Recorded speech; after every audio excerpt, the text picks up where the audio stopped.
حضرت عقبہ بن یامیر رضی اللہ عنہ سے روایت ہے، انہوں نے کہا ایک دفعہ ایک جنگی سفر میں آپ صلی اللہ علیہ وآلہ وسلم کی سواری کی مہار پکڑ کر آگے آگے چل رہا تھا کہ آپ صلی اللہ علیہ وآلہ وسلم نے فرمایا، اے عقبہ پڑھ۔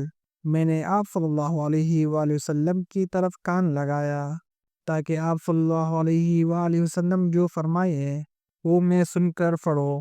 پھر کچھ دیر بعد آپ صلی اللہ علیہ وآلہ وسلم نے فرمایا، اے عقبہ پڑھ۔ پھر میں متوجہ ہوا، آپ صلی اللہ علیہ وآلہ وسلم نے 20 مرتبہ پھر یہی فرمایا۔ میں نے عرض کی کیا؟ آپ صلی اللہ علیہ وآلہ وسلم نے فرمایا، سورۃ قل هو اللہ احد۔ پھر آپ صلی اللہ علیہ وآلہ وسلم نے آخر تک یہ سورت پڑھی۔ آپ صلی اللہ علیہ وآلہ وسلم نے فرمایا، سورۃ قل اعوذ برب الفلق آخر تک پڑھی۔ میں بھی آپ صلی اللہ علیہ وآلہ وسلم کے ساتھ پڑھتا رہا۔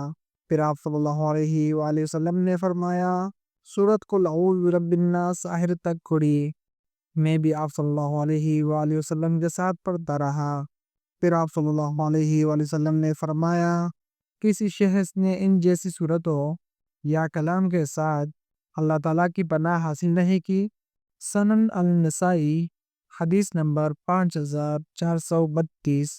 حضرت عبداللہ رضی اللہ عنہ سے مروی ہے، ایک رات ہلکی سی بارش ہوئی، سخت اندھیرا تھا، ہم انتظار میں تھے کہ رسول اللہ صلی اللہ علیہ وآلہ وسلم تشریف لائے اور نماز پڑھائے۔ پھر رسول اللہ صلی اللہ علیہ وآلہ وسلم نماز کے لیے تشریف لائے۔ مجھے کہا پڑھ۔ میں نے کہا کیا پڑھوں؟ آپ صلی اللہ علیہ وآلہ وسلم نے فرمایا، سورۃ قل هو اللہ احد اور معوذ 3 صبح شام 3 دفعہ پڑھا کر، یہ تجھے ہر مصیبت میں کفایت کرے گی۔ سنن النسائی حدیث نمبر 5430۔